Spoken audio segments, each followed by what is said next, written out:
আসসালামু আলাইকুম রহমতুল্লাহি ওয়া বারাকাতুহু।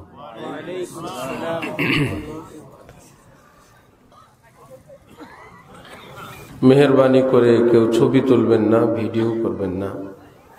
রেকর্ডিং করতে চাইলে মোবাইল নিচে রেখে রেকর্ডিং করবেন। আপনাদের আশপাশে যদি কেউ ভুলে যায় অথবা পরে আসেন, ছবি তুলতে চায়, মেহেরবানি করে তাদেরকেও নিষেধ করবেন।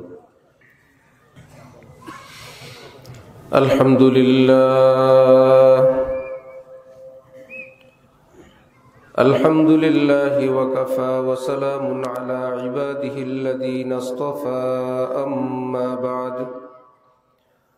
ফাআউযু বিল্লাহি মিনাশ শাইতানির রাজীম। বিসমিল্লাহির রহমানির রহিম। وقل رب اغفر وارحم وأنت خير الراحمين. صدق الله مولانا العظيم. وقال رسول الله صلى الله تعالى عليه وسلم: الراحمون يرحمهم الرحمن ارحموا من في الأرض يرحمكم من في السماء. وقال رسول الله صلى الله تعالى عليه وسلم: التائب من الذنب كمن لا ذنب له. وقال رسول الله صلى الله تعالى عليه وسلم: ما أصر من استغفر وإن عاد في اليوم 70 مرة. وفي رواية: وإن عاد في اليوم 100 مرة. أو كما قال رسول الله صلى الله تعالى عليه وسلم. মুআজ্জাজ হাজিরিন, আমি আল্লাহ পাক রব্বুল আলামিনের পবিত্র কালামের অংশ বিশেষ তেলাওয়াত করলাম এবং হযরত রাসূল করিম সাল্লাল্লাহু আলাইহি ওয়াসাল্লামের কয়েকখানা হাদিস শরীফের অংশ বিশেষ পাঠ করলাম। আল্লাহ পাক কোরআন শরীফ এবং হাদিস শরীফের উসিলায় আমাদের জীবনের সমস্ত গুনাহ মাফ করে দেন। আমাদের জন্য ঈমানি হায়াত, ঈমানি মউত মঞ্জুর ফরমান। আমাদেরকে, আমাদের মা বাবা, আপনজন, প্রিয়জন সকলের জন্য জান্নাতুল ফিরদাউস কবুল ফরমান। আল্লাহ পাকের আমাদের উপর অনেক বড় ইহসান, করম। এইরকম কনকনে শীতের মধ্যে আমরা যারা স্টেজে আছি, চেয়ারে কুরসিতে আছি, আমরা তো অনেক আরামে বসে আছি। আপনারা যারা মাটির উপরে নামমাত্র ত্রিপলের উপর বসে আছেন, বয়স্করাও আছেন, মুরব্বীরা আছেন, বিশিষ্ট ব্যক্তিবর্গরাও আছেন, যুবকরা আছে, তার অনুভূতিতেই কষ্ট কোরবানি যতটুকুই থাকুক না কেন, আপনার এই কোরবানির মূল্যায়ন আল্লাহ পাকের কাছে আছে। আল্লাহ পাক যেন সকলের এই কোরবানির উসিলায় আমাদের সকলকে মাফ করে দেন।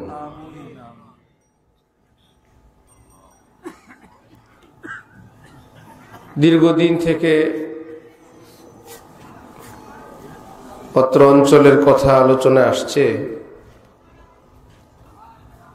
আমাদের এটাই প্রথম সফর এ অঞ্চলে। এখানে আসতে পেরে এ অঞ্চলের মুসলমানদের ব্যবহার, মহব্বত দেখে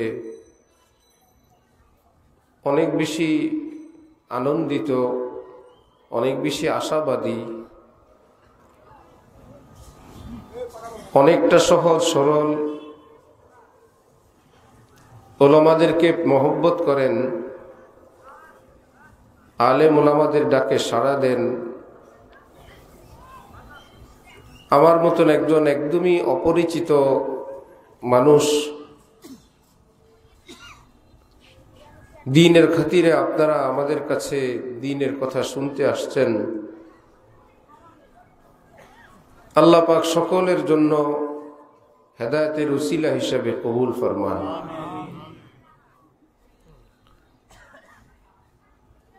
অনেক ওলামা হযরতরা তশরিফ নিয়ে আসছেন। আল্লাহ পাক ওনাদের মাকাম বুলন্দ ফরমান। ওনাদের দ্বারা আল্লাহ পাক দ্বীনের অনেক বড় কাজ নেন।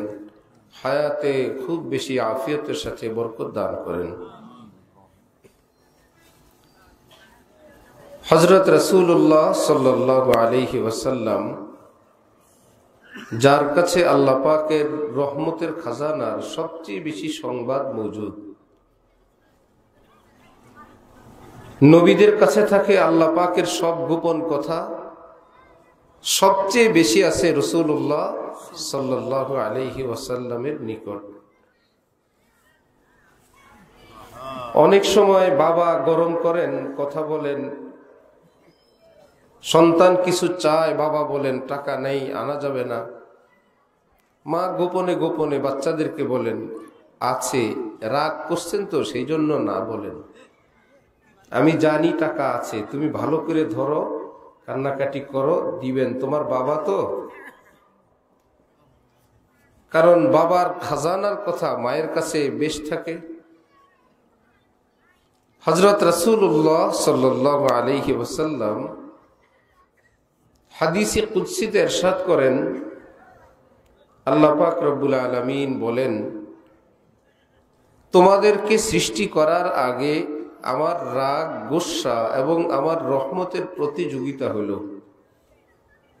আল্লাহ পাক বলছেন, আমার রাগ, গুসা এবং আমার রহমতের মধ্যে একটি প্রতিযোগিতা হলে আমার ক্রোধ, আমার রাগ, আমার গুসাকে পিছনে ফেলে আমার রহমত আগে চলে গেছে।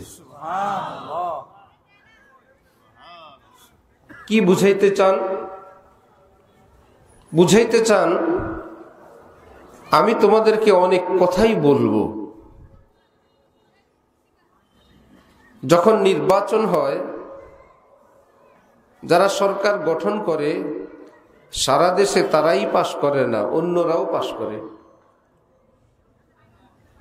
কিন্তু রেজাল্ট যখন জানা যায় অন্য যারা পাশ করলো, এগুলো সব স্থানীয়ভাবে, সামগ্রিকভাবে যার ভোট বেশি, আসন বেশি, সরকার সেই গঠন করবে, তাদের কথাটার মূল্যায়নে বেশি হবে।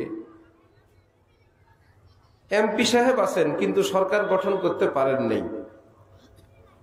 আল্লাহ পাক বলতে চান, আমার কোরআনে, আমার নবীর হাদিসে আমার রাগ, গুসার অনেক কথাই তোমরা শুনবা, সেটার জায়গায় সেটা সঠিক, সেই ক্ষেত্রে সেটা প্রযোজ্য।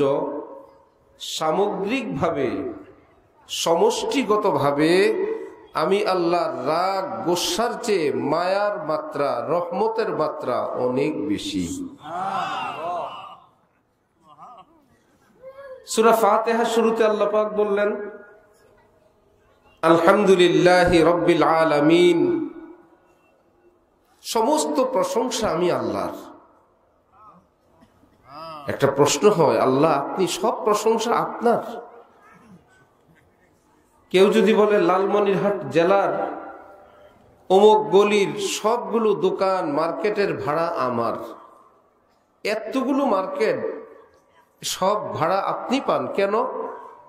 সে যদি বলল এগুলো মালিক আমি, বিল্ডিং গুলো আমি তৈরি করছি, জমিনও আমার, মার্কেটও আমার, তাহলে তো আমরা বলবো তাহলে ঠিক আছে। আল্লাহ পাক বললেন, আমি কোনো অলি গলি আর এক মার্কেট না, এই পুরা পৃথিবীতে, আসমান জমিনে যত প্রশংসা আছে সব প্রশংসার মালিক আমি আল্লাহ। বান্দাদের মনে ছোট্ট প্রশ্ন হবে, আল্লাহ কেন? জবাব দিলেন, রব্বিল আলামিন, পুরা পৃথিবীর প্রভু, অভিভাবক, লালন পালনকারী আমি আল্লাহ। বাড়ির মালিক যে ভাড়া পাবে সে, গাড়ির মালিক যে ভাড়া পাবে সে, কোম্পানির মালিক যে টাকা জমা হবে তার কাছে। আল্লাহ পাক বলেন, পুরা পৃথিবীটা আমি লালন পালন করি, সব মানুষের কালো চোখে আলো আমি দেই, ব্রেনের সুস্থতা আমি দেই, বাতাস আমি দেই, পানি আমি দেই, রিজিক আমি দেই। ওয়াস-সামাআ বানাইনাহা বিআইদিন, আসমানটা আমি নিজ হাতে তৈরি করলাম, আই বিকুওয়া। ওয়াল আরযা ফারাশনাহা ফানি'মাল মাহিদুন, এই জমিনটা আমি তোমাদের জন্য বসবাসের উপযোগী করে আমি বিছাইলাম। জমিনের চাদর আমার বিছানো, আসমানের সামিয়ানা সেটা আমার টানানো, এর মধ্যে সকল রিস্কের ব্যবস্থা সেটা আমি করলাম। সূর্যটাকে তার ঠিক এমন জায়গায় সেটিং করলাম যেটা থেকে তোমাদের তাপ উত্তাপও আসে, আবার বেশি গরমে জ্বলে না যাও, আবার এতটা উপরে না ঠান্ডায় তোমরা মরে যাও। এই জমিনকে আল্লাহ বলেন পানি রাখলাম, এতটা পানি রাখি নাই তোমরা চলতে পারবা না, এতটা শুষ্ক রাখি নাই সেখানে তোমাদের গাছ গাছালি হবে না। জমিনের মধ্যে আমি আল্লাহ পানি ধরে ধরে রাখি, না হলে পানি তো নিচের দিকে চাপে চলে যাওয়ার কথা। এই পানিকে কে ধরে রাখেন? তিনি বলেন আল্লাহু লা ইলাহা ইল্লা হুয়াল হাইয়ুল কাইয়্যুম, আমি আল্লাহ কাইয়্যুম, পৃথিবীর যেটা যেখানে আছে আমি আল্লাহ সেটাকে ধরে ধরে রাখি। আপনি রব্বিল আলামিন, আল্লাহ আপনি সকলকে পালেন, মুসলিম অমুসলিমদেরকে, সমস্ত মাখলুকাতকে। হ্যাঁ আমি পালি, যারা মানে না তাদেরকে হ্যাঁ আমি পালি, যারা নামাজ পড়ে না আমি, নাস্তিক মুরতাদদেরকে আমি পালি, কীট পতঙ্গ পোকা মাকড়কে আমি পালি, আমি খাওয়াই। কেন? আর রহমান আর রহিম, আমি যে বড় রহমান, আমি যে বড় রহিম, সেই জন্য। সুবহানাল্লাহ। আমার রহমতের তো কোনো কুল কিনারা নাই, আমার দয়া মায়ার কোনো কুল কিনারা নাই। উফ, যারা কোরবানির হাটে গরু বিক্রয় করে, যিনি নিজে গরু দীর্ঘকাল থেকে সেটাকে লালন পালন করলেন বিক্রয়ের জন্য, বাজারে গিয়ে যখন ক্রেতা চওড়া দামে খরিদ করলেন, এবার তো বিক্রেতার খুশি হবার কথা, কিন্তু তিনি এক হাতে টাকা নেন আর এক হাতে রশি ছাড়েন, চোখ থেকে পানি ছাড়েন, আবার গরুর গালে গিয়ে একটু চুমা দেন, আবার জড়ায় ধরেন। হ্যাঁ, বিক্রয়ের জন্যই তো ছিল, বিক্রয় করলেন, টাকা পেলেন। এখন কেউ জিজ্ঞাসা করলে আমরা যখন বলি কি ব্যাপার, বিক্রয় করবেন না? বাবা, বিক্রয়ের জন্য আনছি, আপনারা বড় লোক মানুষ, আপনাদেরকে আল্লাহ পয়সা দিছে, এই ব্যথা আপনারা বুঝবেন না, আমি ওকে লালন পালন করছি, দীর্ঘকাল আমি খাবার খাওয়াইছি, তার সঙ্গে আমার একটা গভীর সম্পর্ক। মালিকের যদি গরুর সঙ্গে এইটুকুন সম্পর্ক হয়, দীর্ঘকাল গরুটা মালিকের কাছে থাকছে, মালিক তাকে খাওয়াইছে, এই জন্য রব্বুল আলামিন বলেন শোনো, ওয়াহুয়াল গফুরুল ওয়াদুদ, আমি আল্লাহ যে আমার বান্দাদেরকে মাফ করে দেই, বান্দার তওবার চোটে না, কান্নার চোটে না, আমার মায়ার চোটে আমি মাফ করে দিয়ে দিই।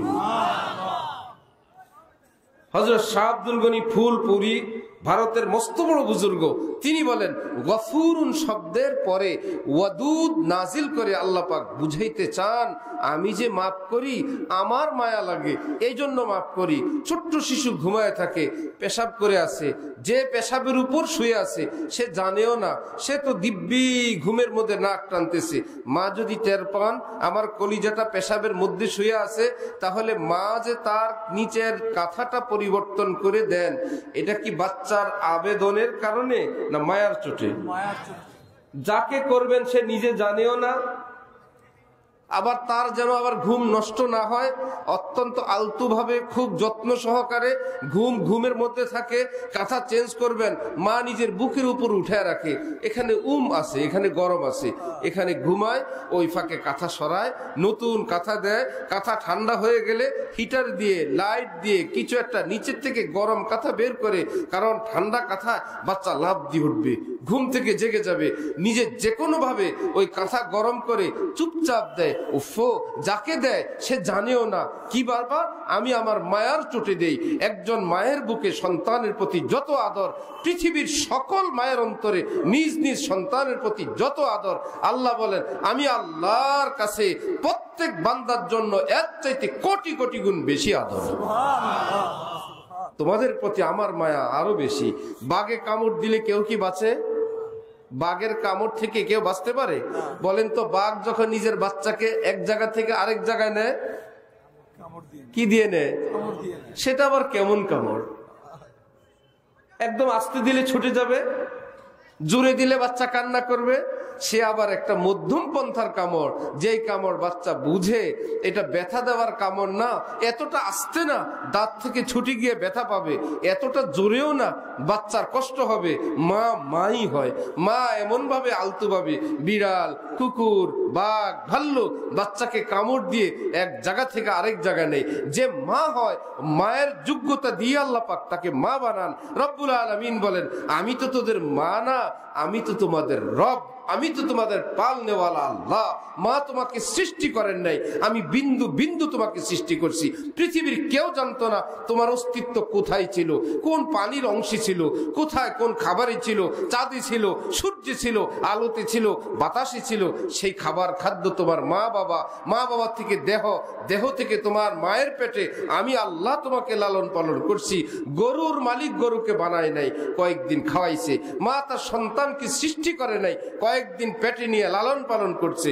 আর তুমি বান্দা আমার, তোমার সঙ্গে আমার সম্পর্ক তো আজকের না, তোমার সঙ্গে সম্পর্ক সেই রূহের জগতে সৃষ্টি করে আল্লাহ পাক নিজের রূপ দেখাইছেন। নিজের রূপ সামনে ধরে বললেন কি, আলাস্তু বিরব্বিকুম, হে বান্দারা আমি কি তোমাদের রব না? আমাদের নবী সাইয়্যিদুল মুরসালিন পেয়ারা নবী হযরতে মুহাম্মদুর রাসূলুল্লাহ সাল্লাল্লাহু আলাইহি ওয়াসাল্লাম তখন সকলের আগে চিৎকার দিয়ে উঠছেন, বালা বলে, আপনি রব না তো আমাদের রব কে? আপনি রব। নবীজির বালা শুনে সমস্ত মানুষরা বলছে, বালা আল্লাহ আপনি আমাদের রব। আল্লাহ পাক বলেন, এক বুজুর্গ বলেন, থি জো দুঃখ পুরানি ও উবার আই হ্যায়, দিল আজল সে থা তো আজ কি শায়দাই হ্যায়। আমি যে আল্লাহর জন্য ব্যথিত হয়ে উঠি, ছটফট করি, আল্লাহর জন্য যে আমার মায়া লাগে, এটা কি আজকে আমি প্রেমে পড়ছি? না, রূহের জগতে আল্লাহর রূপ দেখে পাগল হয়েছিলাম। এখন থেকে থেকে কেবল আমার মনের মধ্যে আল্লাহর জন্য প্রেম জাগে, ব্যথা জাগে। আল্লাহ কবে আপনাকে দেখব? আল্লাহ আপনার দূরত্ব আমি সইতে পারি না। হযরত জালালউদ্দিন রুমি রহমতুল্লাহ আলাই মসনবী শরীফ কিতাবে লিখেন যে একে সবরত নিস আজ ফরজন্দ জন সবর চুদা রিজে রব্বে যুলমিনান।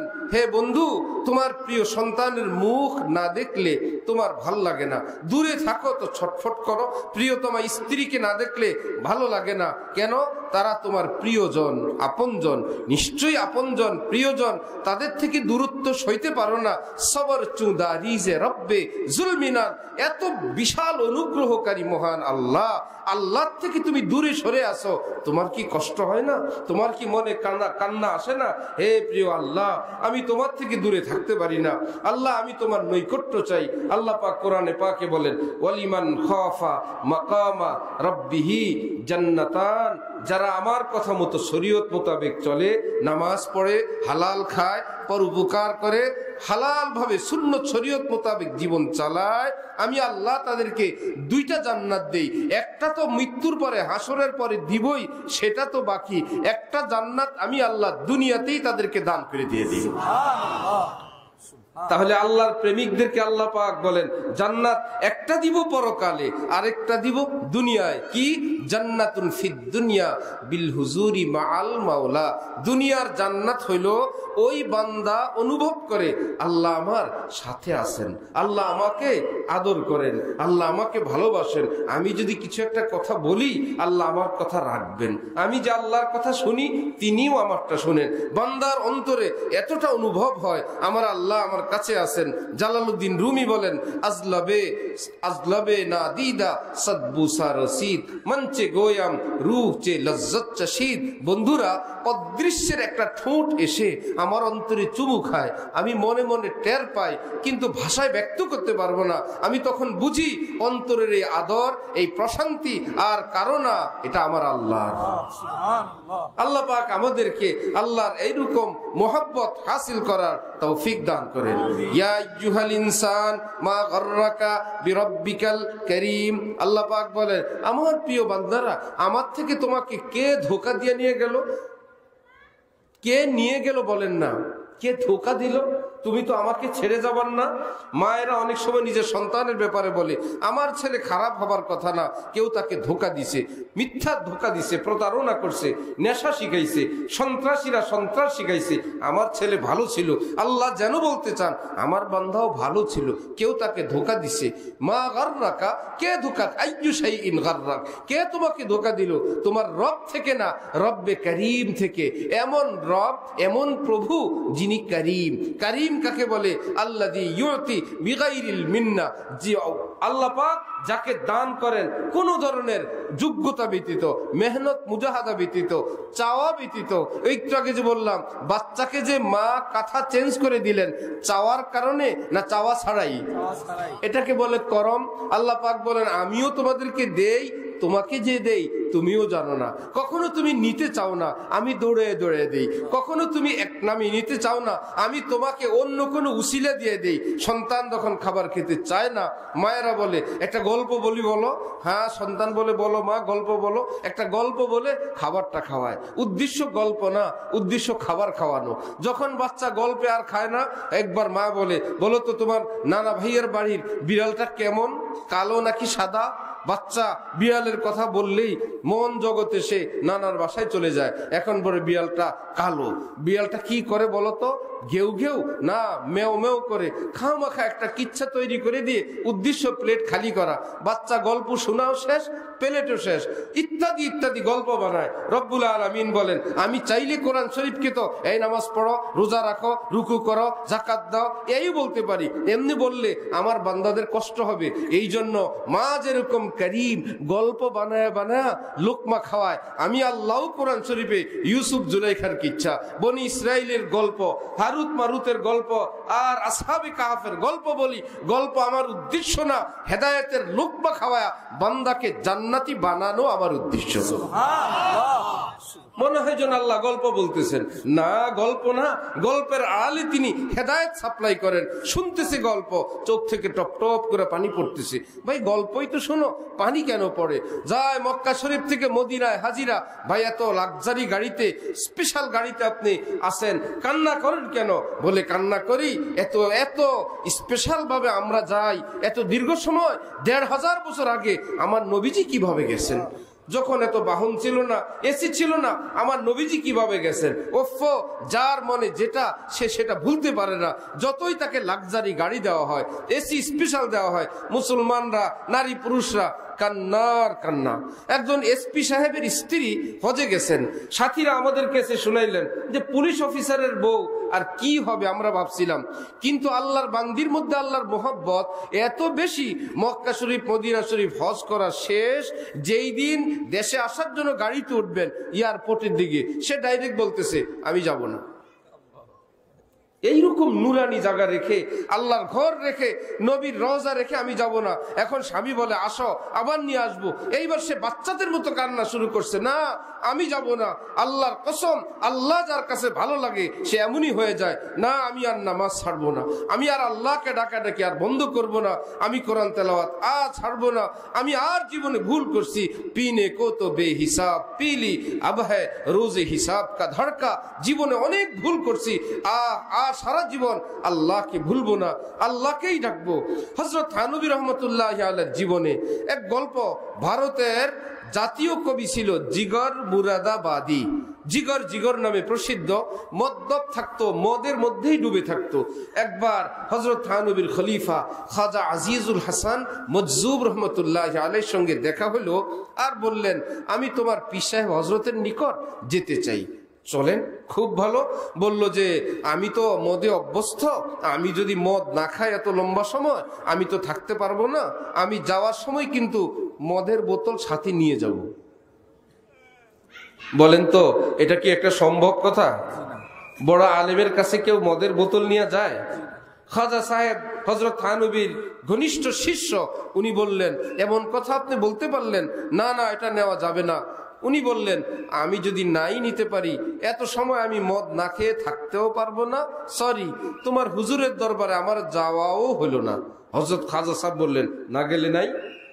এইবার গিয়ে গল্প শুনাইলেন হযরত থানবীকে, হযরত যে জিগর মুরাদাবাদী এভাবে আসতে চাইলে মদ নিয়ে আসতে চাইছে, আমি তাকে শক্ত ভাষায় নিষেধ করে দিছি। হযরত থানবী বললেন, নাউজুবিল্লাহ, কেন নিষেধ করলেন? আপনি আমার কাছে এতদিন থাকেন, আপনি কিছুই শিখেননি। আমার নবী যদি ইহুদির মেহমানদারি করতে পারেন, খ্রিস্টানের মেহমানদারি করতে পারেন, আমি আশরাফ আলী আমার একজন মুসলমান ভাইয়ের কি মেহমানদারি করতে পারতাম না? মদের বোতল নিয়ে মসজিদ মাদ্রাসায় প্রবেশ করা সেটা নিষেধ।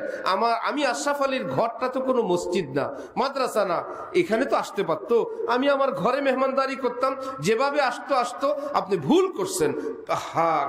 এক বুজুর্গ বাগানে গেলেন, গিয়ে বলেন, গুলিস্তানে যাকর কেহার গুল কো দেখা, না তেরি হি সি রঙ্গত না তেরি হি সি বু হ্যায়। কবি বললো এটা।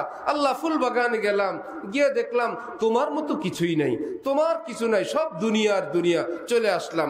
হযরত থানবী বলেন, খাজা সাহেব এই কবিতাটাকে চেঞ্জ করেন, বলেন, গুলিস্তানে যাকর কেহার গুল কো দেখা, তেরি he she রঙ্গত Teri he she বু হ্যায়। আয় আল্লাহ, ফুল বাগানে গিয়ে এতগুলো ফুল দেখলাম, সব ফুলের মধ্যে আমি তোমার ঘ্রাণ পাইলাম। গোলাপেও তোমার ঘ্রাণ, ঝাঁসনা হেনাও তোমার ঘ্রাণ। আল্লাহ, রং বেরঙ্গের ফুলে সব তোমারই ঘ্রাণ। আল্লাহু নূরুস সামাওয়াতি ওয়াল আরদ। আল্লাহ বলেন, পৃথিবীর যত রং রূপ দেখো, সব আমার নূরেরই এক একটা বহিঃপ্রকাশ। সুবহানাল্লাহ, আল্লাহ পাকের নূর। বুজুর্গান দ্বীন মুফাসসিরিনগণ বলেন, রাতের আর অন্ধকার সেটাও নূর। দিনের আলো আল্লাহর নূর, রাতের অন্ধকারও কি? এখন তো একটা অন্ধকার আবার নূর, নূর মানে তো আলো, অন্ধকার আবার আলো, এটা কিভাবে হয়? আলো, দিনের আলো আল্লাহর নূর, এটা তো মানা যায়। রাতের আধার বলে আল্লাহ পাকের নূরটাকে কালো রং দিয়ে চাদর দিলেন, যেন বান্দারা আরামে ঘুমাইতে পারে। সাদা কালারের স্বর্ণ যারা দেখছেন তারা বুঝবেন কি ব্যাপার। স্বর্ণ তো সোনালী কালারের হবে, এখন বলে জুয়েলারিরা বলে এটা হোয়াইট গোল্ড, এটা সাদা স্বর্ণ। ওফো, স্বর্ণ সাদাও হইতে পারে, স্বর্ণ সাদাও হইতে পারে। ঠিক এমনি ভাবে বিদ্যুৎ এই জিনিসটাকে ঠান্ডা নাকি গরম? আগুন না? বিদ্যুৎ আগুন কিনা? আগুন। বিদ্যুৎ হিটারে দিলে আগুন হয়, বিদ্যুতে গাড়ি চলে, বিদ্যুতে মোটর চলে, বিদ্যুতে লাইট জ্বলে। আপনার আমার ফ্রিজের বিদ্যুৎ কি আরেক কোম্পানি? ঠান্ডা বিদ্যুৎ? একই বিদ্যুৎ। লাইটে দিলে আগুন জ্বলে, হিটারে দিলে গরম করে। ওই একই বিদ্যুতের লাইন যদি আপনি ফ্রিজের মধ্যে দিয়ে দেন, নরমাল হলে নরমাল, ডিপ হইলে ডিপ, একদম বরফ বানায় ফেলে। পিছন দিক থেকে কারেন্টের তার একটাই লাইট জ্বালায়, আরেকটা ফ্যান ঘুরায়, আরেকটা হিটার গরম করে, আরেক জায়গায় বরফ বানায়। কি ব্যাপার? এক বিদ্যুৎ যদি এত সার্ভিস দিতে পারে, আল্লাহ রাব্বুল আলামিন বলে, ঠিক আমি আল্লাহর নূরেরই বহিঃপ্রকাশ। এই চাঁদ, তারকা, সূর্য, গাছপালা, পত্র পল্লব যা কিছু দেখো, সবকিছু আমি আল্লাহর নূরেরই বহিঃপ্রকাশ। হযরত জিগর মুরাদাবাদী হযরত খাজা আজিজুল হাসান মজজুব যখন থানবীর নিকট বললেন, তিনি ধমক খাইলেন আর বললেন, আপনি দিন কিছুই শিখেন নাই, ভুল করলেন। আচ্ছা, এইবার তো খাজা সাহেব লজ্জিত। কবে আবার দেখা হবে ওই মদখোর কবির সাথে? দেখা হইল দীর্ঘদিন পর। খাজা সাহেব নিজেও কবি, সেই জিগর মুরাদাবাদীও কবি। রাস্তায় দেখা হলে হযরত খাজা আজিজুল হাসান মজজুব তিনি বললেন, ভাই সেদিন তোমাকে আমি নিষেধ করলাম, নিষেধ করে তো হযরত থানবীর বকা খেলাম। তিনি আমাকে এই ভাষায় বললেন যে আমার নবী যদি ইহুদি খ্রিস্টানের মেহমানদারি করতে পারেন, আমি আশরাফ আলী কি আমার একজন মুসলমান ভাইয়ের মেহমানদারি করা সম্ভব ছিল না? আমাকে অনেক বকা ঝকা করলেন। ভাই তুমি এভাবেই চলো, যেভাবে তুমি যেতে চাও তুমি চলো। জিগর যখন শুনতে পাইলেন হাকিমুল উম্মতের মতন এত বড় আলেম, বুজুর্গ, মুহাদ্দিস, পীর, তিনি বললেন, জিগর আমার ভাই, জিগর আমার মুসলমান ভাই। এই কথা শুনতে তার অন্তরের মধ্যে হেদায়েতের আলো জ্বলে উঠছে। সে হঠাৎ বলছে, তিনি আমাকে এতটা সম্মান করছেন, শোনো খাজা সাহেব, আমি তোমার শেখ জিগর মুরাদাবাদীর নিকট যাব, মদের বোতল ছাড়াই যাব। তিনি আমাকে সম্মান করছেন, আমি তাকে সম্মান করব না? আমার ভাইয়েরা, যারা মুসলমানদেরকে কেবল শক্ত ভাষায় বলা শিখছেন, কঠিন ভাষায়, একদম ভুল হইলেই নাস্তিক হয়ে যায়, একটু ভুল হইলেই একদম মরদুদ হয়ে যায়, ইত্যাদি ইত্যাদি হয়ে যায়।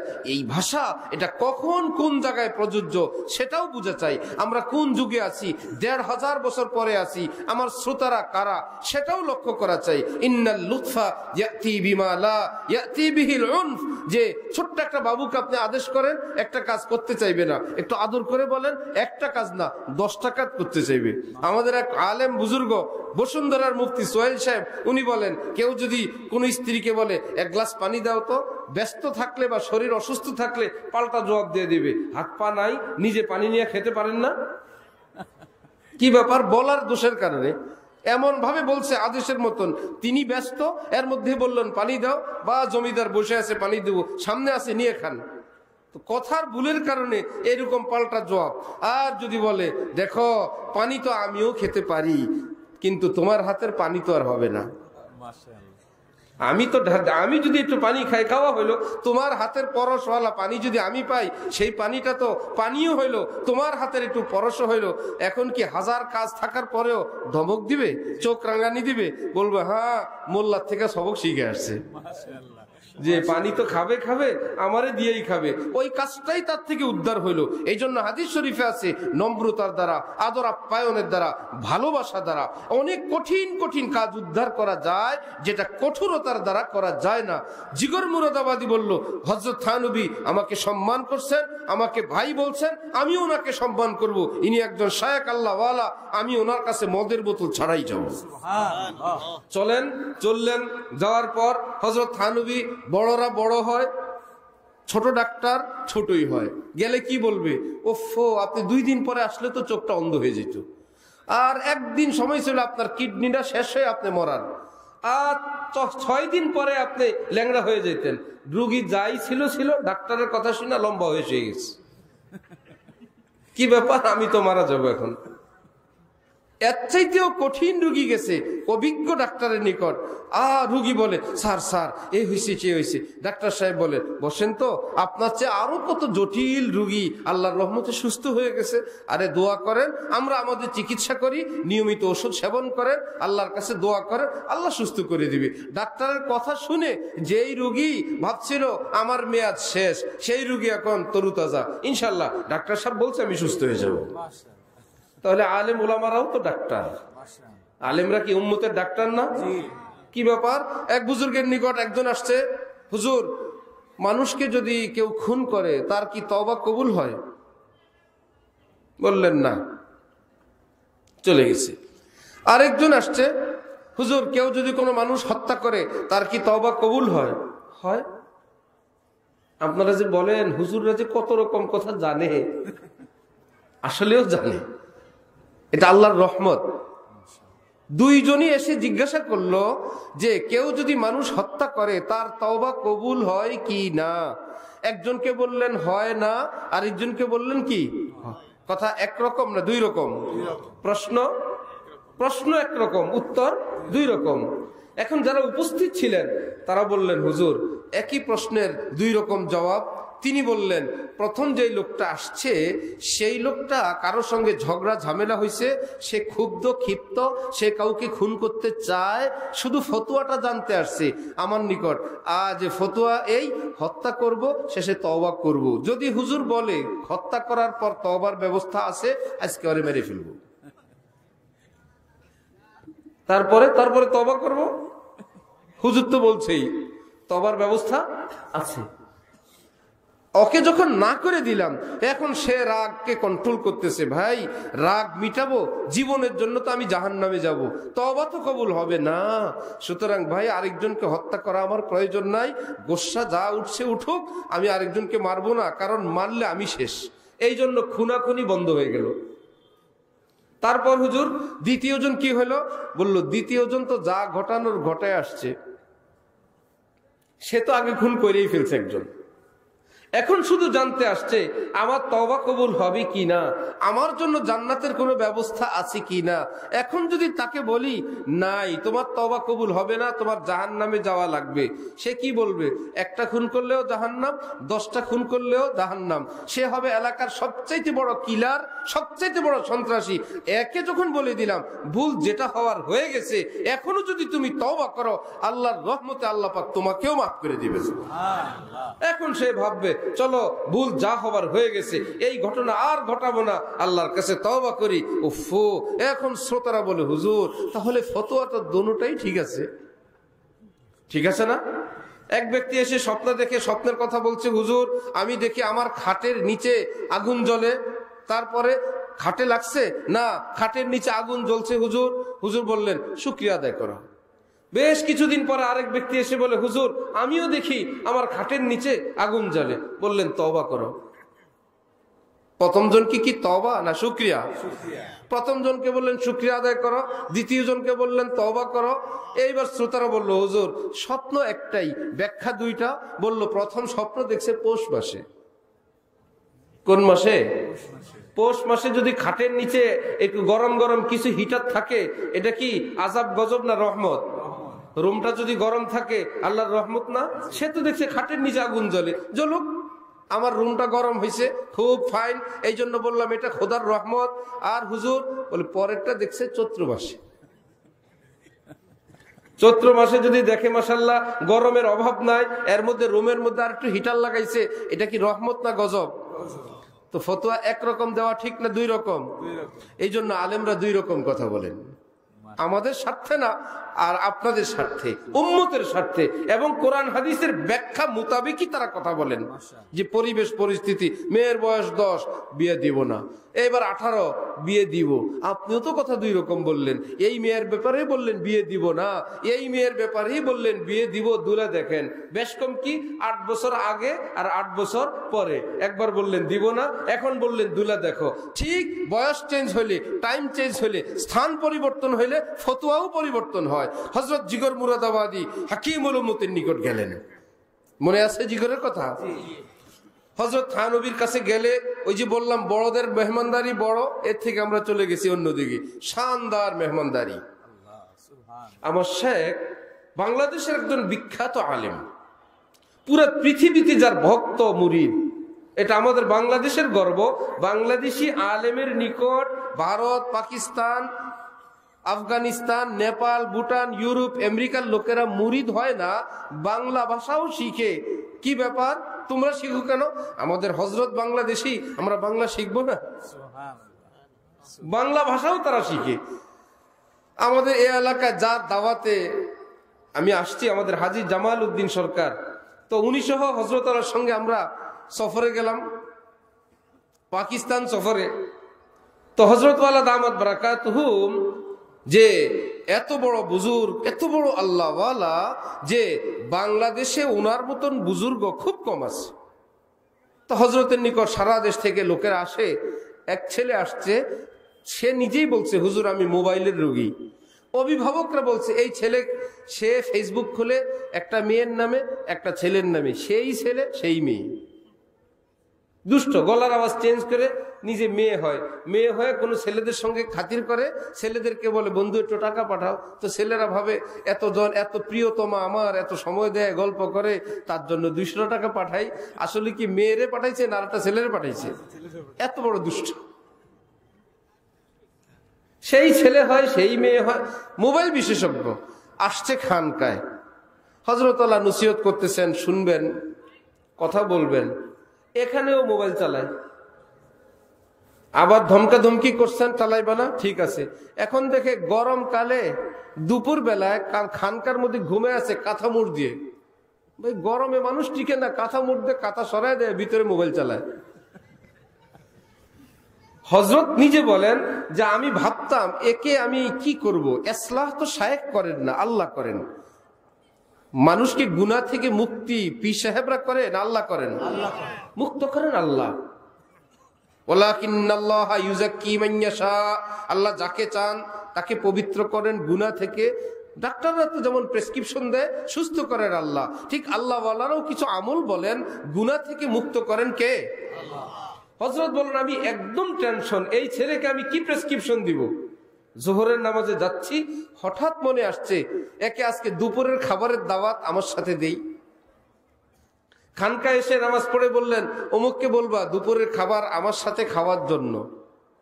তাকে যখন বলা হয়েছে, আমরা চিনি তাকে, সে বলে হয়েছে কাজ, আজকে যে কি মেহমানদারি করবে আমি তো বুঝি, নিশ্চয় আমার রোমের ভিতরে নিয়ে দিবে। সবার সামনে দিল না, দাওয়াতের নাম আযাব। কোরআন শরীফ আছে ফাবাশশিরহুম বিআযাবিন আলীম, নবী কাফেরদেরকে আপনি এই কঠিন আযাবের সুসংবাদ দেন। কঠিন আযাবের সুসংবাদ না দুঃসংবাদ? কোরআন শরীফ আছে সুসংবাদ। এই সুসংবাদটাও একটা কঠিন ব্যাপার।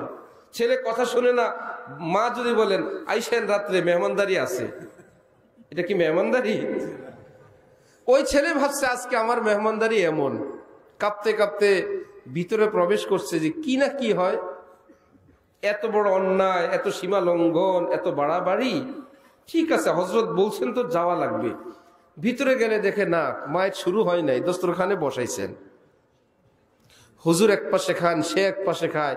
বলে হযরত দেখলাম উঠে উঠে আমার খাবার দেন, ভালো ভালো আইটেম গুলো আমাকেই দেন। সে বলে আমি তো লজ্জায় শেষ, আমি যেখানে মায়ের খাওয়ার জন্য প্রস্তুত, সীমা লঙ্ঘন করলাম, আবার তিনি আমাকে তার দরবার স্পেশাল কামরায় এরকম দামি দামি খাবারগুলো নিজ হাতে দেন। उफ़ो तसद्दुक़ अपने खुदा पे जाओ, ये प्यार आता है मुझको इंशा कि इधर से है गुनाह पैहम, उधर से दम बदम इनायत है। एक कवि बोलेन আমার আল্লাহ এত ভালো, আমি এদিক থেকে কতগুলো গুনাহ পাঠাই, আসমান থেকে কতগুলো রহমত পাঠান। আমি পাঠাই কি আর তিনি পাঠান কি? ডক্টর ইকবাল বলেন আরে দেখলাম মুসলমান তোমার হাতে তসবিহ, তুমি নাকি 100 বার আল্লাহ আল্লাহ বলবা, যে আল্লাহ তোমাকে অগণিত দেন সে আল্লাহর নামটা তুমি গুনে গুনে নিবা? আল্লাহ তো তোমার গুনে গুনে দেন না, আল্লাহ বিনা গণায় দেন, গণনা বিহীন দেন, আর সেই মহান আল্লাহর নামটা তুমি 100 বার নিয়েই শেষ করে দিবা? ওফো ছাড়ো মিয়া, বলো হে আল্লাহ তুমি যেরকম অগণিত দাও আমিও অগণিতই তোমাকে ডাকবো। যুগর মুরাদাবাদীর মেহমানদারি করলেন হাকিমুল উম্মত, এই মেহমানদারির ভিতরেই সাপ্লাই হয়েছে। আমার শায়েখের হাতে ওই ছেলে যে দাওয়াত খাইলো,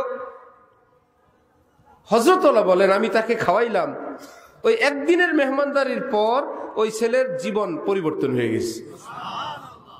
কি ব্যাপার, খামাই না কাট না। এই জন্য আমরা যেটা মনে করি একদম শক্ত ভাষায় কঠোর হওয়া উচিত। ছেলে মেয়েকে ইত্যাদিকে শক্ত ভাষায় বলতে অনেক পারিবারিক ঐতিহ্য আছে। কিছুর থেকে কিছু হইলে কোনো সম্পদ তোকে দিব না, তোকে তেজ্জা করে দিব, তুমি আমার ছেলে না। আরে ভাই 19-20 হইলে এত করা ভালো লাগে না। আদর আপ্যায়ন ভালোবাসা, ডাকেন, এক লোকমা খাওয়াই দেন, একটা প্লেটে বসেন, ছেলে মেয়ে সকলে মিলে খান, একটু তালিম করেন, একটু মুনাজাত করেন। একদিন বলে মা তুমি মুনাজাত করো, সন্তান ছেলেকে বলেন বাবা তুমি মুনাজাত করো, আপনার স্ত্রী আমার বোনকে বলেন তুমি মুনাজাত করো। তারা বলবে আমরা তো মুনাজাত জানি না। আপনি বলেন মুনাজাত মানে আল্লাহ তো বাটি দিয়েই দিছেন 2 হাত, এই বাটি উঠাও আল্লাহর দিকে। কে না পারে? তারপরে আমি তো আর কিছু পারি না, পারা লাগবে না, তুমি মনে মনে বলো আলহামদুলিল্লাহি রাব্বিল আলামিন। পারি কিনা সবাই? বলি তো আলহামদুলিল্লাহি রাব্বিল আলামিন। আল্লাহর প্রশংসা হয়ে গেল। এবার দুরূদ শরীফ পড়ো, আল্লাহুম্মা সাল্লি আলা মুহাম্মাদ ওয়া আলা আলি মুহাম্মাদ ওয়া বারিক ওয়া সাল্লিম, না হলে সাল্লাল্লাহু আলাইহি ওয়াসাল্লাম। অর্থাৎ মুনাজাতের আদব, আল্লাহ পাকের হামদ এবং দুরূদ শরীফ, এই দুইটা বলে এবার মনের কথা মনে মনে হোক, মুখে হোক, অন্তরে হোক, হাত উঠায় বসে থাকো, যা মন চায় তুমি বলো। শেষে গিয়ে আবার নবীজির দুরূদ আর আল্লাহ পাকের হামদ দিয়ে চেহারার মধ্যে ডলে দাও। এটা হলো মুনাজাতের সুন্নত। ঘরের সবাই শিখে গেল। যেই মেয়েকে পর্দা করানো যায় না, একটা দিনই তালিম দেন। মা বেহেশতি যাওয়ারটা শোনাও, ফাজাইলের কিতাবটা শোনাও, মাই মাসালাটা শোনাও, এই সিরাতে খাতিমুল আম্বিয়া 2টা পৃষ্ঠা পড়ে শোনাও। সকলেই রাতে ঘুমের আগে 10 মিনিটের তালিম কে দিবে? আমাদের যে মেয়েটা স্কুলে পড়ে সে দিবে, যে কলেজে পড়ে সে তালিম দিবে, যে ভার্সিটিতে পড়ে সেই ছেলেটা দিবে, যে দোকানদারি করে সে দিবে, আমার মা যিনি, বোন যিনি সারাদিন রান্না বান্না করেন তিনি দিবেন, কিংবা অভিভাবক দিবেন। মুনাজাত হবে। এইরকম তালিম যদি শুরু হয়, ওই ঘরের মানুষের চরিত্রই পরিবর্তন হয়ে যায়। শক্ত আর লাঠি দিয়ে হয় না।